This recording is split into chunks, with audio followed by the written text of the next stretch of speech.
মাননীয় স্বরাষ্ট্রমন্ত্রী, আপনি 300 বিধিতে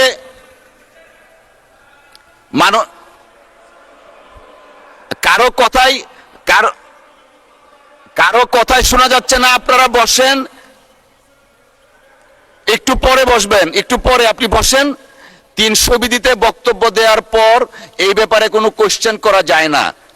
আমাকে শেষ করতে দেন।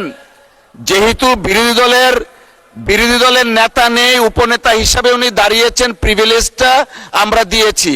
উনি যে বক্তব্য রেখেছেন সেটার প্রেক্ষিতে আমি রুলিং দিয়েছি যে যদি মাননীয় স্বরাষ্ট্রমন্ত্রীর কোনো বক্তব্যে অসংসদীয় কিছু থাকে পরীক্ষা নিরীক্ষার পর সিদ্ধান্ত দেওয়া হবে। সবাই দয়া করে বসেন, আমরা দিনের কার্যসূচিতে যাচ্ছি। মাননীয় সদস্যবৃন্দ, দিনের কার্যসূচি অনুযায়ী এখন 2025 এটা পরে 2025-26 অর্থ বৎসরের সম্পূরক বাজেট সম্পর্কে সাধারণ আলোচনা অনুষ্ঠান হবে। না না, রেকর্ডে যায়নি, আমি তো বলেছি। আপনি বসেন, মাননীয় মন্ত্রী বসেন, সকলেই বসেন।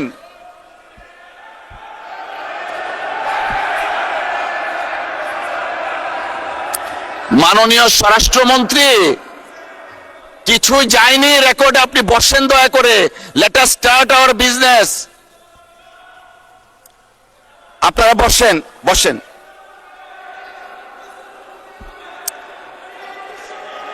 আমি রুলিং দিয়েছি।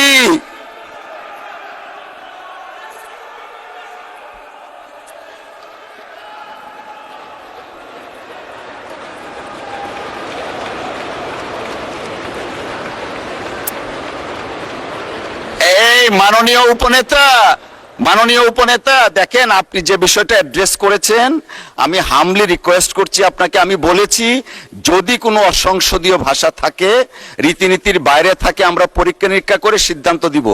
এখন আমরা দিনের কার্যসূচিতে যাচ্ছি, কাউকে কোনো কিছু দিচ্ছি না। বসেন।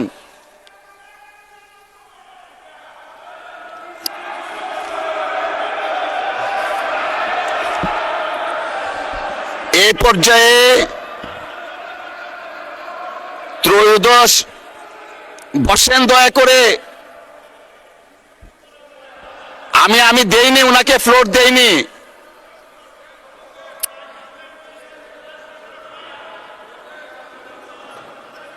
জি,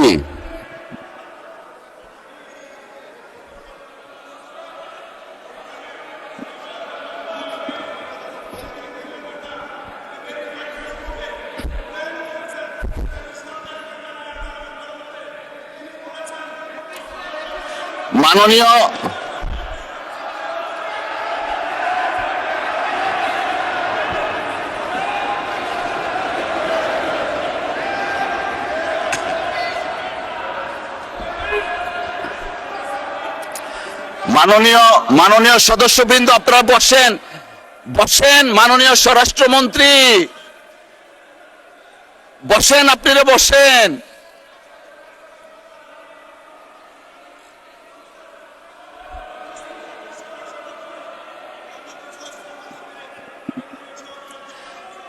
মাননীয় স্বরাষ্ট্রমন্ত্রী, আপনার কোনো কথাই শুনতে পাচ্ছি না, আপনি বসেন।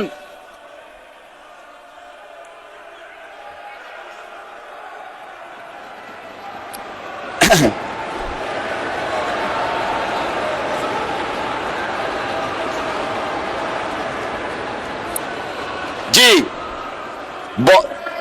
মাননীয় স্বরাষ্ট্রমন্ত্রী, আপনি বসেন। ওনারাও বসবে, আপনিও বসেন। কিছুই রেকর্ডে কিছু নাই, আপনারা বসেন। Let us start our business. উনাকে দেয়া হয়নি। মাননীয় বিরোধী দলের নেতা, উপনেতা, আপনি বসেন।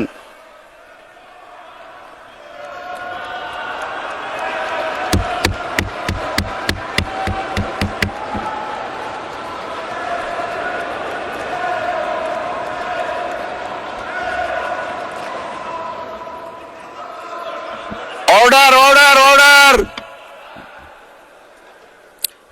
ত্রয়োদশ জাতীয় সংসদের দ্বিতীয় অধিবেশনে 2025-26 ২০২৫-২৬ অর্থ বছরের সম্পূরক বাজেট সম্পর্কে সাধারণ আলোচনায় অংশগ্রহণ করতে আগ্রহী মাননীয় সদস্যগণের মধ্যে এ পর্যায়ে আলোচনায় অংশগ্রহণ করবেন নওগাঁ ৩ আসন থেকে নির্বাচিত মাননীয় সদস্য জনাব মোহাম্মদ ফজলে হুদা। জনাব মোহাম্মদ ফজলে হুদা, আপনার সময় 5 মিনিট। ধন্যবাদ আপনাকে। আউযু বিল্লাহি মিনাশ শাইতানির রাজিম, বিসমিল্লাহির রহমানির রহিম। আসসালামু আলাইকুম রহমতুল্লাহি ওয়া বারাকাতুহু। অন্য ধর্মের প্রতি রইল শুভেচ্ছা। মাননীয় স্পিকার, বাজেট তো আসলে মানুষের স্বপ্ন। একটা স্বাধীন সার্বভৌম দেশে একটা বাজেট হয় প্রত্যেক বছর, জনগণের আশা আকাঙ্ক্ষার যেখানে প্রতিফলন হয়। কিন্তু মাননীয় স্পিকার, আজকে শুরুতেই যে দৃশ্য দেখলাম, দীর্ঘ 17 বছর পর আন্দোলন সংগ্রাম, জেল জুলুম, রক্ত, রাজপথ, জীবনদান, ম্যাডাম খালেদা জিয়ার আপোষহীনতা, মাননীয় প্রধানমন্ত্রী জনাব তারেক রহমানের আন্দোলনে নেতৃত্ব, সব শেষে জুলাই অভ্যুত্থান, তারপরে আমরা বাজেট দিতে যাচ্ছি। এবং বাজেট অধিবেশনে মাননীয় অর্থমন্ত্রী বাজেট ঘোষণা করবার পর আজকে প্রথম দিন। এই দিনটা শুরু হওয়া উচিত ছিল আনন্দের সাথে, ধৈর্যের সাথে। সাধারণ জনগণ যারা আমাদেরকে পর্যবেক্ষণ করছেন, আজকে আনন্দের বিষয়, ন্যায় বিচার প্রতিষ্ঠা হচ্ছে। 55 বছরে প্রথম শুনলাম বিদেশ থেকে কাউকে গ্রেপ্তার করা হয়েছে। একজন শুধু দোষর নয়, খুনি। তাকে বিরোধী দলের এর মাঝে কোনো আনন্দ দেখলাম না। এটা একটা খুবই দুঃখের বিষয়। এ দেশকে অস্থিতিশীল করতে চান, বহুবার করেছেন। 86-তে করেছেন, 88-তে করেছেন, 47-এ পাকিস্তানের বিরোধিতা করেছেন, মুসলমানদের বিপক্ষে গিয়েছেন।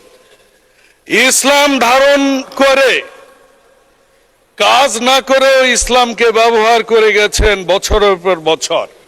মানুষ এখন গণতান্ত্রিক পরিবেশ পেয়েছে। মানুষ দেখছে যে হ্যাঁ, আমাদের মির্জা ফখরুল ইসলাম স্যারের মানেই ইসলাম নয়, জামাতি ইসলাম মানেও ইসলাম নয়। বেহেশতের টিকিট দেওয়ার সেই ব্যাংক, আর্থিক প্রতিষ্ঠানের নামে যে পরিচালনা করে, সেটাও কোনো ইসলামের ব্যাংক নয়।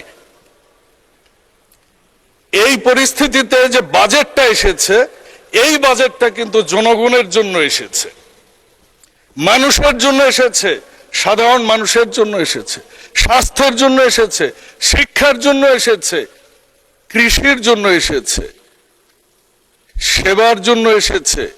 মানুষের, এমনকি যারা সিনিয়র সিটিজেন, তাদেরকে অ্যাকোমোডেট করা হয়েছে, ব্যবসায়ীদের করা হয়েছে। বিগত দশকের পর দশক যে ব্যবসায়ীরা অ্যাডভান্স ইনকাম ট্যাক্স, এআইটি যেটা দেয়া হতো, এটা কোনোদিনও ট্যাক্স আফটার অ্যাসেসমেন্টের পর যে ট্যাক্স আসতো, সেইটা কিন্তু সমন্বয় করতে পারত না। সেই সমন্বয়ের সুযোগ দেয়া হয়েছে এখানে।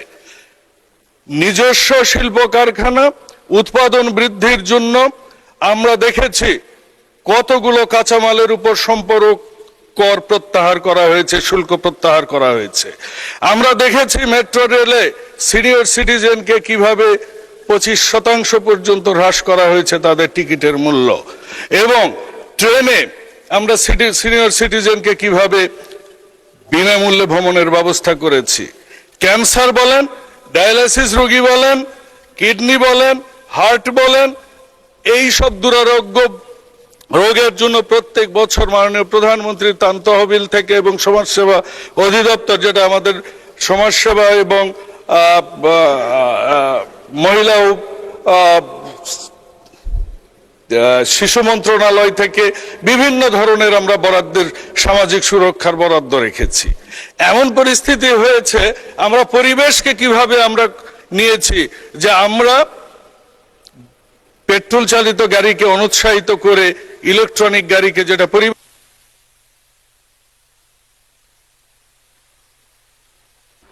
ধন্যবাদ মাননীয় সদস্য। জি 2 মিনিট থ্যাংক ইউ। আমাদের এই বাজেটে শুধু এরকমই নয়, এই বাজেটটা আমার দেখা মতে যতগুলো বাজেট আমরা দেখেছি, বিএনপি যতবার এসেছে, ম্যাডাম খালেদা জিয়ার সময় আমরা দেখেছি যখন ভ্যাট করা হয়েছিল কিরকম আন্দোলনে গিয়েছিলেন, এই আমার সামনের যারা আছেন তারা সহ একটা নির্দিষ্ট গোষ্ঠী যারা বাংলাদেশের স্বাধীনতা সার্বভৌমত্বে বিশ্বাস করে না তাদেরকে আমরা রাজপথে দেখেছি, যারা বাংলাদেশকে করদ রাজ্য বানাতে চায় তাদেরকে আমরা দেখেছি।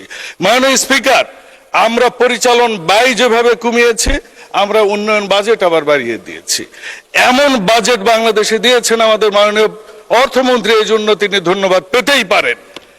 যে চ্যালেঞ্জের কথাগুলো তারা বলছিলেন যে এটা টাকা আসবে কোত্থেকে, টাকা আসবে কোত্থেকে, আরে ভাই হাই হোসেন যদি করতেই থাকেন তাহলে আপনার টাকা আসবে না তো ভাই। টাকা আসার জন্য আমরা ফ্যামিলি কার্ড দিয়েছি। ওই নারীটা যে ওই দোকানে, গ্রামের দোকানে কিনবে, ওই নারী যে ওই 2,500 টাকা দিয়ে একটা ছাগল কিনবে, আমরা গ্রামীণ অর্থনীতিকে আমরা চালু করছি। আমরা মানি কিভাবে মাল্টিপ্লায়ার হবে, কত দ্রুত মানি ইকোনমিতে মাল্টিপ্লায়ার হবে, আমরা যেভাবে কারখানা ইন্ডাস্ট্রিয়ালাইজেশনকে উৎসাহিত করছি, ঠিক একইভাবে আমরা গ্রামীণ ইন্ডাস্ট্রিকে কিভাবে উৎসাহিত করেছি এই বাজেটে এসেছে। মাননীয় স্পিকার, এই বাজেট দেখে আমি আমার সামনে যারা বসে আছেন সম্মানিত সকল বিরোধী দলের সংসদ সদস্যকে অনুরোধ জানাতে চাই, আসুন আমরা এদেশের স্বাধীনতা এসেছে জীবনদানের মাধ্যমে, 24 এসেছে জীবনদানের মাধ্যমে, আমরা তাদের সম্মান করি, মানুষের জন্য কাজ করি। এই বাজেট নিয়ে আমরা সমালোচনা না করে সরকারি দলকে সহায়তা করার আহ্বান জানিয়ে শেষ করছি। আল্লাহ হাফেজ। বাংলাদেশ জিন্দাবাদ। আসসালামু আলাইকুম রহমতুল্লাহ ওয়া বারাকাতুহু।